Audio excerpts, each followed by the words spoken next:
Machigni janeno mar Lolwe okinyima sani endi okinyima piny ng'ich thia hinya e Nairobi kaendi. Magi gin weche mag nonro mar Oboke sama chalo kama endi. An go Oboke kaendi, Oboke adek mar The Star, Oboke mar The Daily Nation, kod Oboke mar The Star. Wachago Oboke mar The Star kawuono wach mantie kaendi. The man said to be Ruto's deputy. Maendi kore ng'ama wacho ni koro Ruto dhi kawo kaka ng'ano endo ma en jalupne.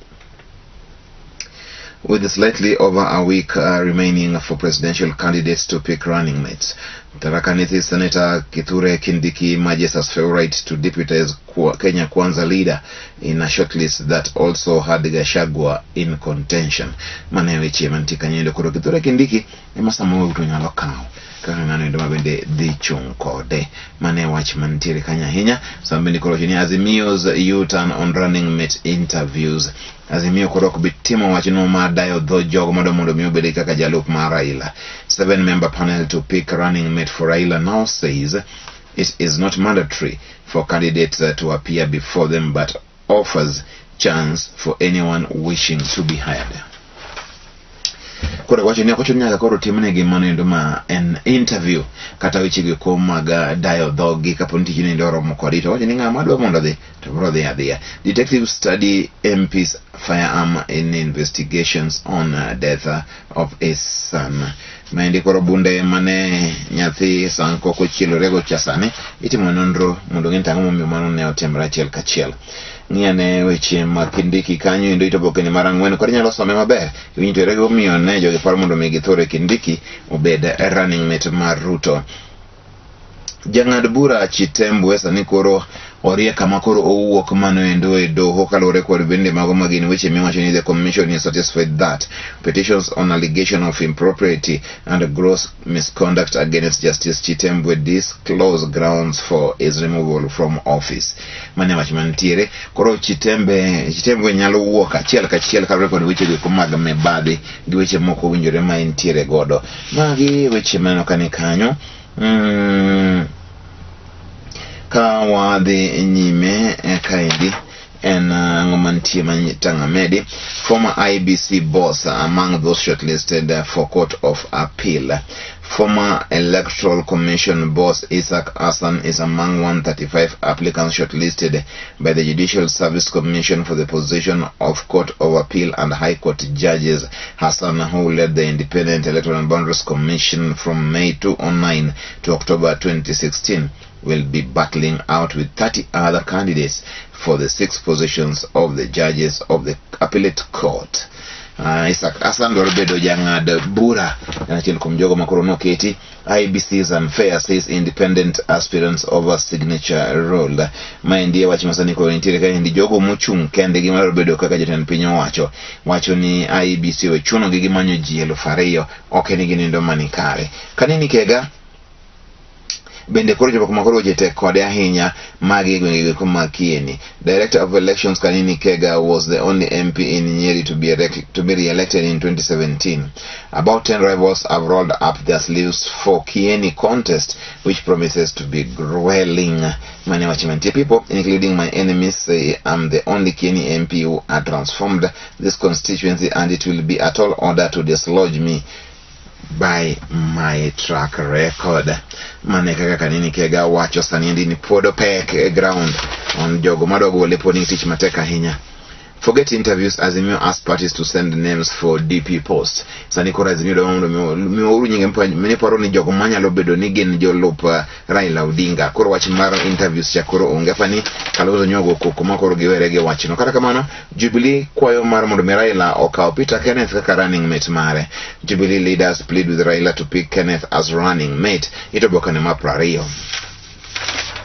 En lweny sani endi ogore kanyo endo taparo ni gini ne beni wene presidential candidate yiero ng'amo dwaro mane gima ber ong'e ni mondo mi jotim lobbying aina masani koro dhi nyime ni kata kamano en ratich jite mar mondo mi gigo oporo e yo magineno ka ber negi.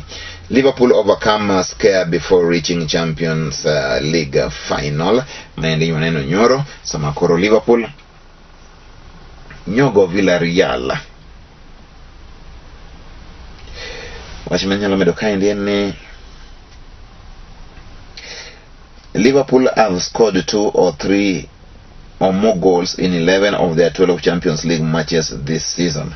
Mana wachi mantiere Liverpool ntiere from maber koro sani Liverpool ro rak record team Real Madrid manyogolo team nendo ma bende koro sani ndi ongere kaka Manchester City.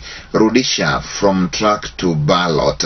Mana wachi mantiere two-time Olympic 800 meters champion will vie for Kilgore's parliamentary seat in August poll. He joins a growing list of sports stars making headway into politics.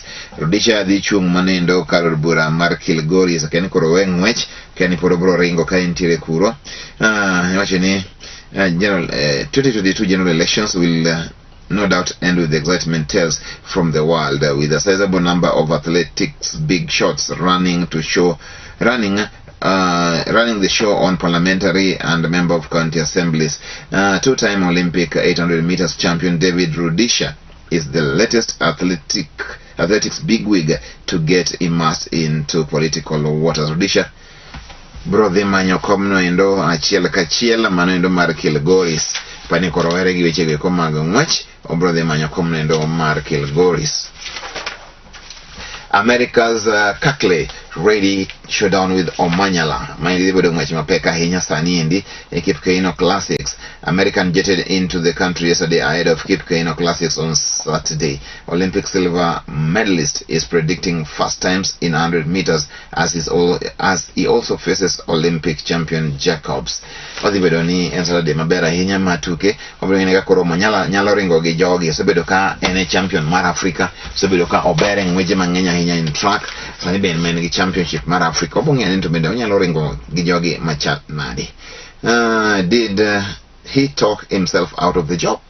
Kalonzo Musyoka loso mang'eny omiyo koro tich madena otiyo ma jalup jatend Raila ni obaye kose mane wach mantiere Kalonzo staff options. As far as political options are concerned, Wiper leader Kalonzo Musyoka finds himself between a rock and a hard place. Frustrated in the deputy president's hand, he can't officially quit Azimio and can scarcely wage a lone battle. His options are growing thinner and thinner.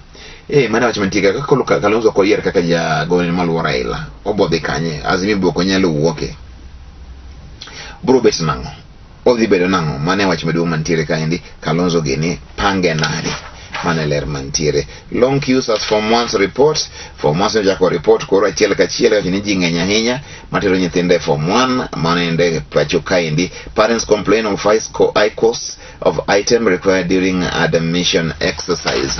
Mano wach mantiere kanyo so mane wach Kalonzo gi wach mara ning net mara ilano ito Oboke no mara beach ang'wena beach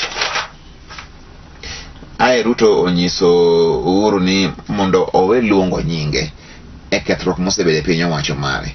Mane gimwacho Ruto to Uhuru, don't blame me for your failures. Kaponi gi utich nota mitiyo go luongo nyinga. Mane gima Ruto nyiso Uhuru achiel kachiel. Koro otek. Azimio will use surveys to pick its candidates for polls. Maya wachonsa ni koro nitiere kora ken mato koro pick magango kendo ni Kenyano kaendi. Politicians eyeing various seats in Azimio la Umoja One Kenya Alliance will be subjected to an opinion poll to pick one candidate for each of the elective seats. The outfit has announced. Azimio leader said the coalition will give candidates in different affiliate parties 1 month to campaign before a poll is conducted to determine the flag bearer come August 19th. Akoro imiyo ngato 1 month mo campaign by June. Ai koro karo mo Julai ni koro awa ni koro kekerengi. Dong madhi bedo matek ndi. Wabro ng'ane mano endo. Kechana no ka chal ni koro wechi medo mana nywandre kaendi. In areas where you have na Kenya Wiper ODM such, we have agreed that they will go for campaigns for 1 month. Then we will do an opinion poll and see which of the candidates is stronger than the other, said Odinga when he met Nyeri leaders in Nairobi Hotel. Mana wachosa ni kuro nitiere wachizoning ni mara enti mara onge counties kaendi kuri nyalongi ya newe chimenti it is that will carry the day as 7 fight to be governors of Murang'a mago nitiere. mage weche maneno kanyo endo, wacho machitembo nitie wacho ma Liverpool, weche ma Kip Kene Classic, be nitie weche mag tuke. The Star wacho ni Raila's new Mount Kenya game plan, ma wacho mantiere Raila sani koro chako chenro manyien mano mar manyo ombulu mantiere Mount Kenya. We wang'ia nento koro enang'o matimore kanyo mapiyo piyo nikech sabe koro rumo. Nyisa kaendi ni awuog kaendi piyo piyo. Raila's new game plan odhi koro achiel kachiel odonjo kuom jano kaendi kaka nini kego ndiko ni Raila making major inroads in Mount Kenya. Magi weche mantiere kanyo. Isaac Hassan kanyo gi manyien ma tanga medi seche giki omiyo abro we kamano. Oil prices jump 3% as EU plans ban on Russian imports. Puro dhi bedo matek mondo awegi kanyo endo wachak warom kendo odiochieng' no endo makiny. Erokamano masani.